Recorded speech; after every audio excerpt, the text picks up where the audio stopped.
राधे राधे दोस्तों। पौष मास के दिव्य महात्म्य का हर अध्याय हमें धर्म, श्रद्धा और जीवन के गहरे सत्यों से परिचित कराता है। आज हम पढ़ेंगे अध्याय 5वां, जहां भगवान विष्णु स्वयं भक्तों को धर्म पालन, तपस्या और सच्चे आचरण का संदेश देते हैं। आइए इस पावन कथा को मन, वचन और कर्म से श्रवण करें। लेकिन इससे पहले हम नित्य नेम सीता माता की कहानी सुनते हैं। कहानी को सीता माता कहती थी और प्रभु श्री राम सुना करते थे। एक दिन श्री राम भगवान को किसी काम के लिए बाहर जाना पड़ा तो सीता माता कहने लगी कि भगवान, मेरा तो 12 वर्ष का नित्य है, अब आप बाहर जाएंगे तो मैं अपनी कहानी किसे सुनाऊंगी।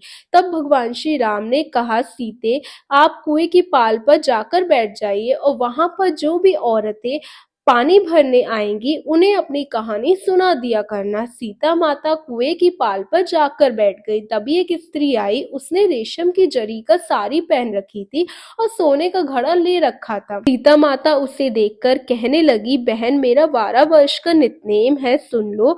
पर वह स्त्री बोली कि मैं तुम्हारा नित्नेम सुनूंगी तो मुझे तो घर जाने में देरी हो जाएगी और मेरी सास मुझसे झगड़ा करेगी। इसलिए उसने कहानी नहीं सुनी और अपने घर को चली गई। लेकिन उसके घर जाते उसकी रेशम चेरी की साड़ी फट गई, सोने का घड़ा मिट्टी में बदल गया। सासू ने देखा तो पूछा, बहू, ये किसका दोष अपने सिर पर लेकर आई है। बहू बोली, माँ जी, कुएं पर एक औरत बैठी थी, उसने अपनी कहानी सुनने के लिए कहा, लेकिन मैंने नहीं सुनी, शायद उसी का ये फल मुझे मिला है। बहू की बात सुनकर अगले दिन वही साड़ी और वही घड़ा लेकर सास कुएं की पाल पर गई। सास को वही पर सीता माता बैठी मिली तो माता सीता ने कहा, बहन, मेरी कहानी सुन लीजिए। सासू बोली, एक बार छोड़, मैं तो 4 बार सुनूंगी। तब सीता माता बोली, राम आए, लक्ष्मण आए, देश के पुजारी आए, नित्य नेम का नियम लाए, आओ राम, बैठो राम, तपी रसोई जिमो राम, माखन मिश्री खाओ राम, दूध बताशा पियो राम, सूत के पलका मोटो राम, शाल दुशाला पोठो राम, शाल दुशाला ओढ़ो राम, जब बोलूं जब राम ही राम। राम सवारे सबके काम, खाली घर भंडार भरेंगे, सबका बेड़ा पार करेंगे, जय श्री राम, जय श्री राम। सासू बोली, बहन, कहानी तो बहुत अच्छी है। फिर कहानी सुनकर सासू घर चली गई और उसकी साड़ी फिर से रेशम बनी हो गई और मिट्टी का घड़ा सोने में वापस से बदल गया। बहू ने देखा तो कहने लगी, सासू माँ, आपने ये सब कैसे किया। सासू बोली, बहू, तू तो दोष लगा कर आई थी, मैं दोष उतार कर आई हूँ। बहू ने पूछा कि माँ जी, वह कुएं वाली स्त्री कौन थी। सासू ने बताया कि वह सीता माता थी। वह पुराने से नया कर देती है, खाली घर भंडार भर देती है, वे लक्ष्मी जी का वास कर देती है और मनुष्य की जो भी इच्छा है उसे पूर्ण कर देती है। बहू बोली, माँ जी, फिर तो ऐसी कहानी मुझे भी सुना दो। सास बोली, ठीक है, तुम भी सुन लो। फिर सास ने कहानी शुरू की। राम आए, लक्ष्मण आए, देश के पुजारी आए, नित्य नेम का नेम लाए, आओ राम, बैठो राम, तपी रसोई जिमो राम, माखन मिश्री खाओ राम, दूध बताशा पियो राम, सूत का पलखा मोटो राम, शाल दुशाला पोठो राम, शाल दुशाला ओढ़ो राम, जब बोलो जब राम ही राम। राम सवारे सबके का, खाली घर भंडार भरेंगे, सबका बेड़ा पार करेंगे, जय श्री राम, जय श्री राम, जय श्री राम, जय श्री राम। कहानी सुनकर बहू बोली, माँ जी, कहानी तो बहुत अच्छी है। सासू ने कहा, ठीक है, अब से हम इस कहानी को रोज किया करेंगे। अब सास बहू रोज सवेरे उठती, नहाती धोती और पूजा करने के बाद नित्य नेम की सीता माता की कहानी कहती। एक दिन की बात है, उनके यहाँ पड़ोस की एक औरत आई और बोली कि बहन, जरा सी आंच तो देना। तो बहू बोली कि आज तो हमने नहीं जलाई है। पड़ोसिन बोली, तुम सुबह 4 बजे से उठकर क्या कर रहे हो। तो उन्होंने कहा कि हम तो सुबह सुबह उठकर पूजा करते हैं, फिर सीता माता की नित्नेम की कहानी कहते हैं। पड़ोसन ने उनकी बात सुनकर फिर कहा कि सीता माता की कहानी कहने से तुम्हें क्या मिला। तब वे दोनों बोली कि सीता माता की कहानी कहने से घर में भंडार भर जाते हैं, सारे काम पूर्ण हो जाते हैं, मन की जो भी इच्छा वो पूरी हो जाती है। पड़ोसन ने कहा, बहन, अगर ऐसा है तो तब तो फिर मुझे भी कहानी सुना दो। तब बहू बोली, ठीक है, तुम भी कहानी सुन लो। राम आए, लक्ष्मण आए, देश के पुजारी आए, नित्य नेम का नेम लाए, आओ राम, बैठो राम, तपी रसोई जिमो राम, माखन मिश्री खाओ राम, दूध बताशा पियो राम, सूत का पलखा मोटो राम, शाल दुशाला पोठो राम, शाल दुशाला ओढ़ो राम, जब बोलू जब राम ही राम। राम सवारे सबके काम, खाली घर भंडार भरेंगे, सबका बेड़ा पार करेंगे, श्री राम जय राम, जय जय राम, श्री राम जय राम, जय जय राम। पड़ोसन ने इस कहानी को सुना तो कहने लगी, बहन कहानी तो बहुत अच्छी है। अब वे पड़ोसन भी नित्नेम सीता माता की कहानी कहने लगी। कहानी कहने से सीता माता ने पड़ोसन के भी धन के भंडार भर दिए। देखते ही देखते अब तो पूरे मोहल्ले में नित्नेम की कथा चल पड़ी और हर किसी की मनोकामनाएं पूर्ण होने लगी। हे सीता माता, जैसे आपने उन सभी के भंडार भरे वैसे हमारे भी भरना। कहानी कहने वाले, सुनने वाले और हुंकार भरने वाले सबके भरना। सभी प्रेम से बोलिए सीता माता की जय। अब सुनिए आज का अध्याय। महाराज के शेरगांव में रहने पर रोज ही वहां पर नई नई यात्रा जमा होने लगी। महाराज की महिमा अपार रूप से बढ़ गई, यानी कि योगेश्वर को यहाँ उपाधि ही थी। अब कोई भी सच्चा साधु लौकिक उपाधि में नहीं फंसता। ऐसा विचार करके उसे दूर करने के लिए महाराज जंगलों में भटकने लगे। महीना महीना बाहर रहते, कहीं में समय बिताते और अपना परिचय किसी को नहीं लगने देते। श्रीतात ऐसे ही भटकते रहते थे। एक बार महाराज पिंपल गांव पहुंचे। अब वहां का वृत्तांत भी आप सभी लोग सुनिए। पिंपल गांव के बाहर जंगल में एक हिमाड पंथी धरती का पुराना शिवालय था। उस मंदिर के गर्भगृह में महाराज पदस्नान लगाकर बैठ गए। गांव के चारवाहे अपनी अपनी गौएं लेकर सूर्यास्त के समय गांव को वापस लौटने लगे। मंदिर के पास में एक छोटा सा झरना बहता था जिसमें सभी पशु पक्षी जल पीते थे। उस दिन गोवे वहां पर जल पी रही थी और कुछ चारवाहे भगवान शिव के दर्शन के लिए मंदिर में चले गए। वहां पर पद्मासन में समास्थित तेजपुंज महाराज को देखकर वे आश्चर्यचकित हो गए, और क्योंकि सूर्यास्त के समय इस प्रकार कोई भी योगी इन ग्वालों ने कभी नहीं देखा था, सो उन्होंने बड़ा आश्चर्य हुआ। उनमें से कुछ बाहर आकर अपने अपने साथियों को पुकारने लगे, बुलाने लगे। कुछ महाराज के सामने बैठ गए। कहते हैं कि ये साधु ना तो आंखें खोलता है ना ही बोलता है, जिस कारण गोप बालक कुछ भी समझ नहीं पाए। कुछ कहने लगे ये तो बहुत दुर्बल हो गया है, यही कारण है कि शायद आंखें बंद करके दुख में बैठा हुआ है। कुछ कहने लगे कि कई दिनों से भूखा लगता है, सो हम लोग इनको थोड़ी सी रोटी खिला सकते हैं। ऐसा कहकर वे महाराज के मुख के सामने कोण देने लगे, लेकिन महाराज किसी भी तरह की कोई भी हलचल नहीं कर रहे थे, कुछ बोले भी नहीं। अब यह देखकर चारवाए बालक बड़े असमंजस में पड़ गए। आपस में तर्क करने लगे कि अगर इनको मृत माने तो इनका शरीर तो गर्म है, सांसें भी चल रही है, बैठे भी स्थिति में है। कुछ कहने लगे हो सकता है ये कोई मायावी पिशाच हो, लेकिन दूसरे बालक कहने लगे कि नहीं, शिव मंदिर में भला पिशाच कैसे आ सकता है। कोई कहने लगा, अरे स्वर्गलोक से कोई देवता यहाँ प्रकट हुआ है, हम लोगों को तो इनका पूजन करना चाहिए, जाकर झरने का जल लेकर आओ। सुनकर कुछ गोप बालक जल लाने को दौड़ गए और खपेल में पानी लाकर महाराज जी के चरणों में बड़े भाव से डाला। कुछ बालकों ने जंगली पुष्प लाकर माला गूंथकर उनके गले में डाल दी। कुछ ने प्याज और रोटी व पत्र पर सामने रख दी। सबने नमस्कार करके सामने बैठकर भजन करना शुरू कर दिया। इस तरह खुशी मनाते हुए, आनंदोत्सव करते हुए एक चारवाए ने कहा, भाई देखो अब सूर्यास्त हो गया, इसलिए हमें घर चलना चाहिए, क्योंकि इतनी देर हो गई है, फिर भी पशुओं को लेकर चारवाए क्यों नहीं आए। ऐसे गांव के लोग कहने लगे, हम लोग ये समाचार गांव के बड़े बूढ़ों को जाकर बताएंगे, जिससे वे सत्य का पता लगा ही लेंगे। ऐसा विचार करके वे चारवाही बाला गांव में गए और सारा वृत्तांत लोगों से कह सुना। अगले दिन सुबह चारवाहों के साथ साथ गांव के लोग महाराज को देखने शिव मंदिर पर आए। महाराज जैसे कल बैठे हुए थे, ठीक स्थिति में बिल्कुल वैसे ही आज भी बैठे हुए, अन्न को बिल्कुल स्पर्श तक नहीं किया। तो उनमें से कुछ बोले, ये तो योगी है, शिव मंदिर में बैठे हुए, चलिए इन्हें परेशान करना ठीक नहीं है। तो कुछ बोले, अरे भैया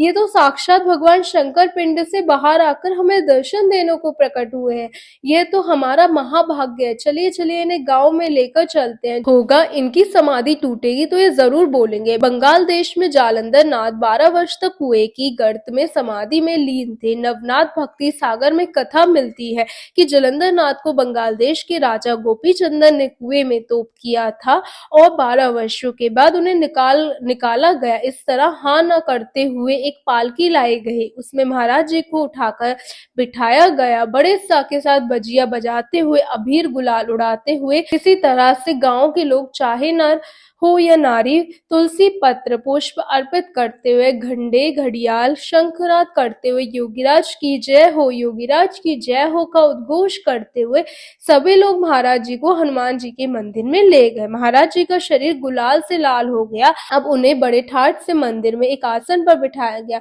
ये सब होने तक भी महाराज की समाधि टूटी नहीं थी। उन्होंने जाना कि महाराज योगियों के मुकुटमणि सद्गुरु मूर्ति रूप है।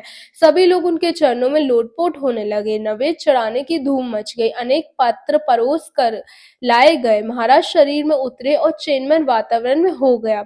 महाराज की समाधि टूटी तो महाराज जी ने अन्न ग्रहण किया। आसपास के गांव में भी ये बात फैल गई। मंगलवार को शेरगांव का बाजार लगता है, सो लगभग सभी देहातों से लोग वहां आते हैं। पिंपल गांव के लोग भी वहां आए और अपने यहाँ के महाराज के विषय में सारा समाचार सुनाया। उन्होंने बताया कि साक्षात श्रीहरि एक योगी के रूप में हमारे गांव में आए हुए हैं। अब हम लोग उन्हें वहां से कहीं नहीं जाने देंगे। सारे बाजार में देखते ही देखते समाचार फैल गया। अब जब बंकट लाल जी को पता चला तो वे पत्नी सहित पिंपल गांव में गए और हाथ जोड़कर अनेक तरह से प्रार्थना करने लगी। अभी आता हूँ कहकर भगवान आप तो चले आए और अब तो आपको गए हुए 15 दिन बीत गए। गुरुदेव आपके बिना घर सूना सूना लगता है। शेरगांव के सभी लोग चिंतित हो गए। मैं गाड़ी लाया हूँ, उसी में आप बैठकर चलिए। माता पुत्र को बिछो न करिए। आपका नित्य दर्शन करने वाले भाविक जन उपवास कर रहे हैं। प्रभु अगर आप शेरगांव नहीं चलेंगे तो मैं ये शरीर त्याग कर दूंगा।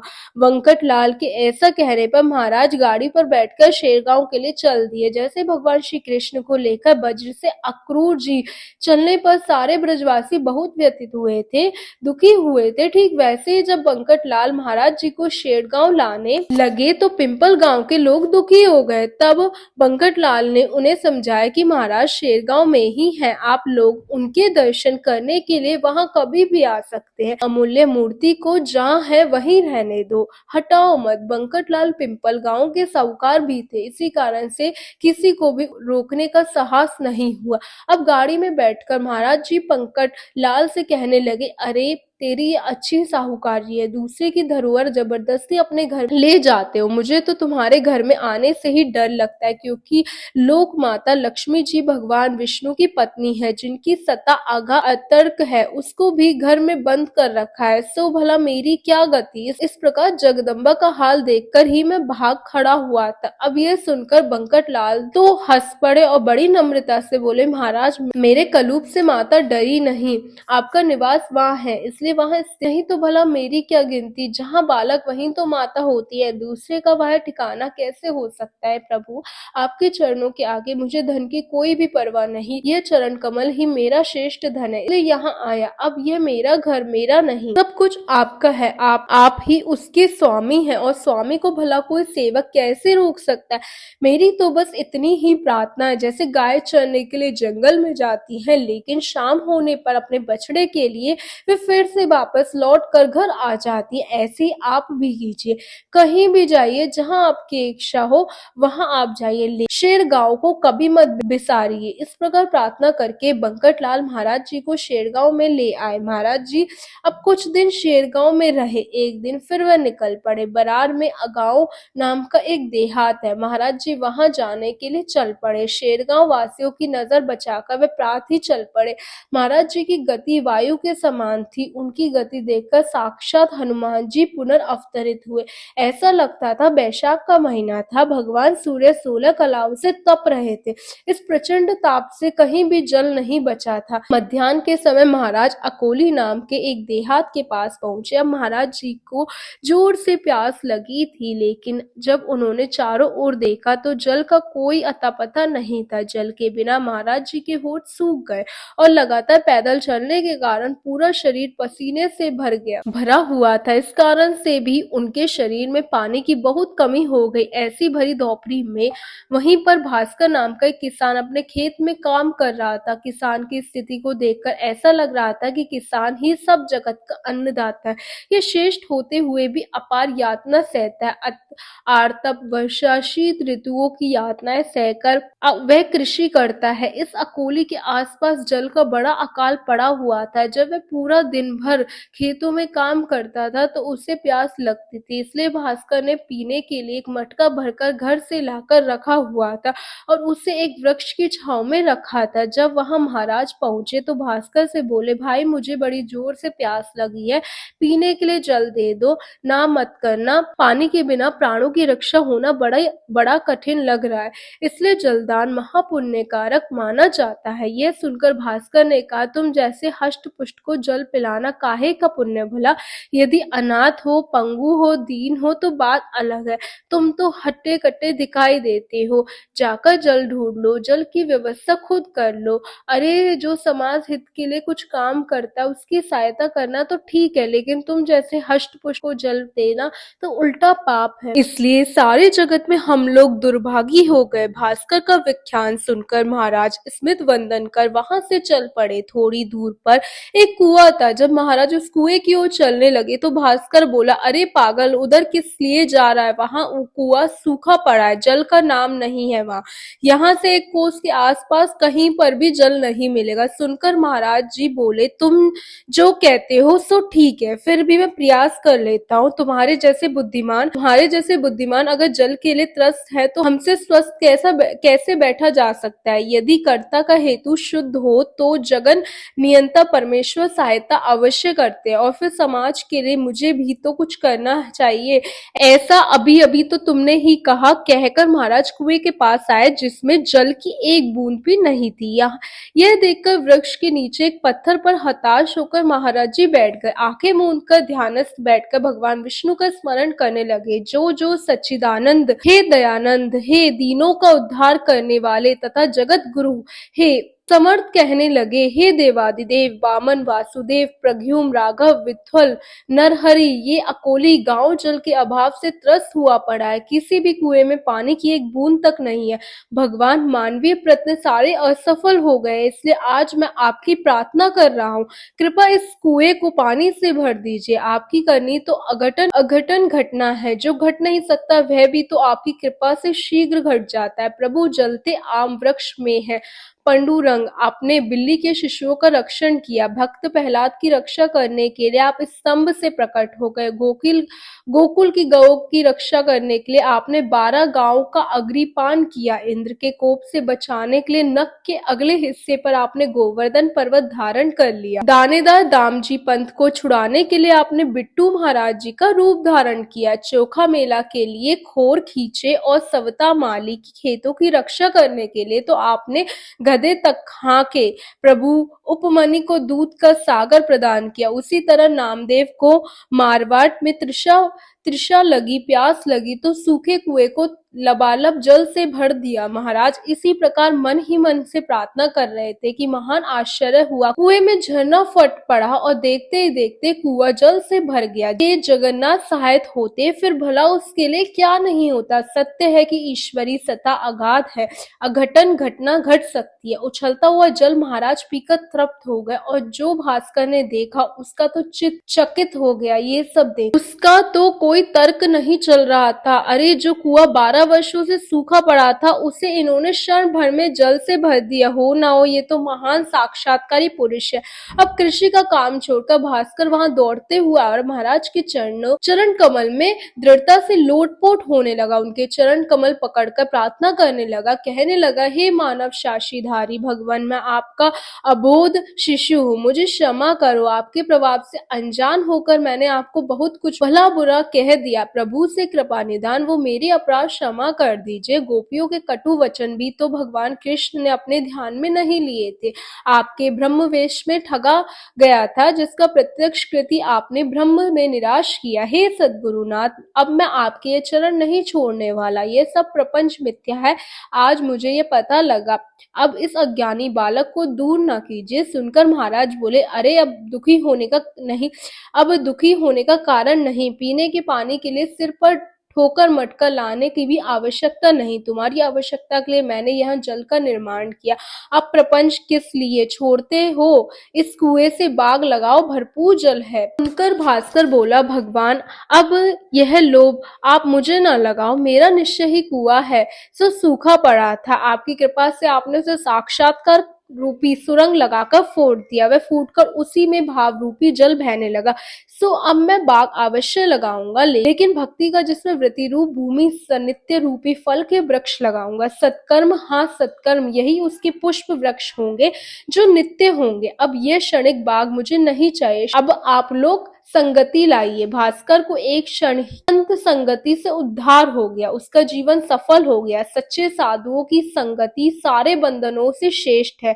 जैसे तुकाराम महाराज जी ने कहा, हे संत, चरण रज अभंग में अपने हित के लिए उस अभंग का मनन चिंतन करिए। पानी लगाने के बाद अब सभी लोग महाराज जी के दर्शन करने के लिए दौड़ पड़े। ठीक वैसे ही दौड़ पड़े जैसे मधुमक्खी मधु के लिए दौड़ती है, शक्कर कर्ण के लिए चींटियां दौड़ पड़ती है, वैसे ही साधु जन समुदाय भारी भरकम भीड़ साधु महाराज जी के लिए दौड़ पड़े। बड़ा जन समुदाय वहां आया, कुएं के जल को पीकर देखा जो निर्मल, शीतल और अमृत के समान मधुर था। सभी लोग गजानन महाराज की जय जय करने लगे। इसके बाद गजानन महाराज भास्कर के साथ अड़गांव न जाकर शेरगांव में वापस लौट गए। बोलो गजानन महाराज की जय। राधे राधे दोस्तों, आज का प्रसंग यहीं समाप्त हुआ। इसके आगे का वृत्तांत आप सभी कल के अध्याय में सुनिएगा। सभी प्रेम से बोलिए गजानन महाराज की जय।